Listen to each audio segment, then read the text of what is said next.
Wow. I wish I could have just videoed the exchange in that bar right now, where I wasn't able to get a carton of cigarettes. I could only get 3. People were yelling and carrying on and screaming at each other in Arabic. It was so funny.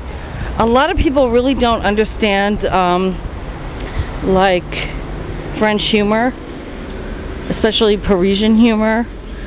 Have you been to Rome, Italy? You know, have you noticed the way that Roman humor is really different from Italian humor?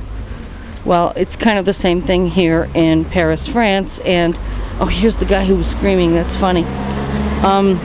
And the tobacconist was screaming also. And I was screaming too. I said to this guy up here, "Oh, you're retired now. Your life is perfect. You know, you had to be there." But I can't video that stuff. You know, I'm in there in this place, and people are placing bets on the horses and stuff, and I can't show them. It's too personal.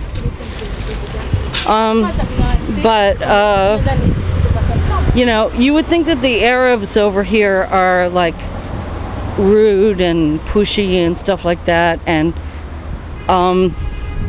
it takes a little while to get used to them, but since I was a New Yorker, it doesn't bug me. It's kind of like being in Brooklyn, as best I can describe it. You know, you're likely to get some back talk. I think it's the best I can describe it. It's kind of harsh but friendly in nature, you know. Well, whatever. The bastards. So, I don't have much of a week. Oops. There goes my hat. I don't have much of a week shaping up for me. I should tie my hat down. It does have strings on it. I don't have much of a week shaping up for me.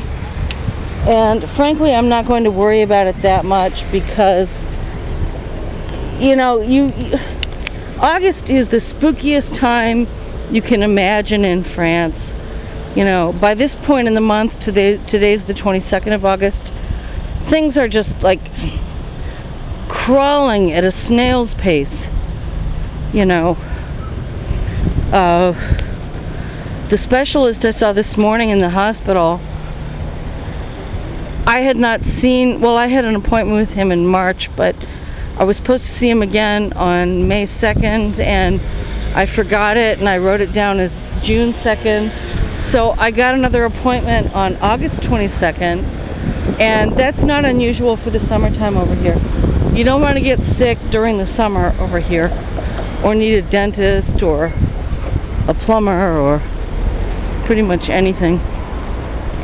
And I know that seems nuts. Oops, there's the tramway. I know that seems nuts, and people have said to me, well, how can the country shut down for 2 months out of the year? Well, the answer is actually it shuts down for 3 months out of the year. But the rest of the time, the people work like dogs. They work harder than any American I've ever known. The people here are not lazy. They do not have a bad attitude. I wouldn't call them ass kissers, but they want to work, and they take pride in it, and it doesn't matter what job you have. You're considered a professional at whatever you do, whether it's being a cashier or sweeping the street or fixing people's teeth or whatever.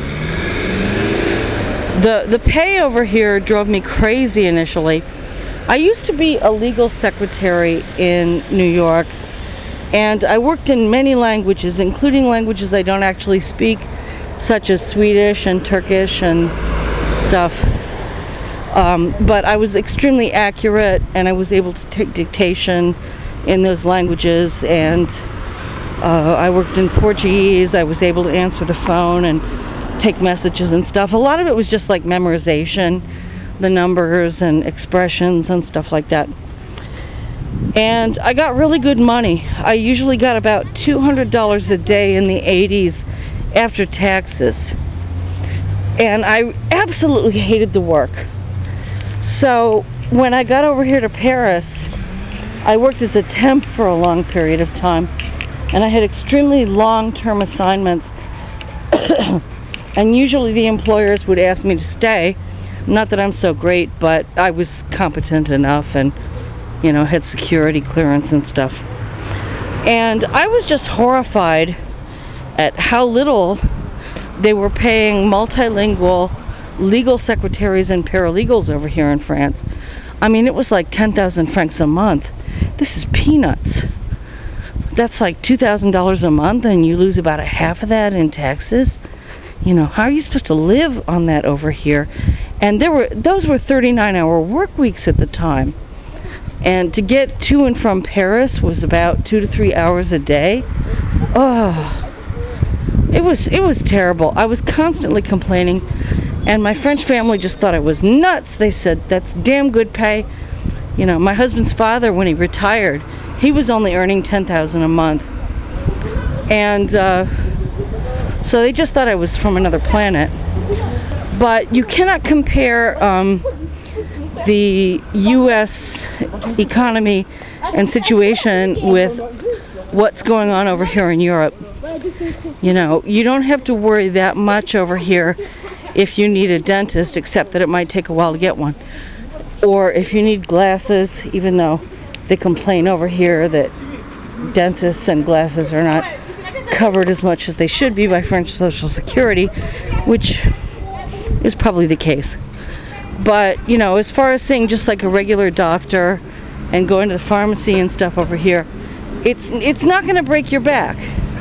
Even if you have something like really bad wrong with you and you need to be hospitalized, it's probably not going to ruin you financially, and you are definitely not going to lose your job as long as you fill out the forms and file them, you know, because it's illegal for them to do that. You know, if you're sick, you're allowed the time off to recuperate, and it takes a lot of the pressure off of you.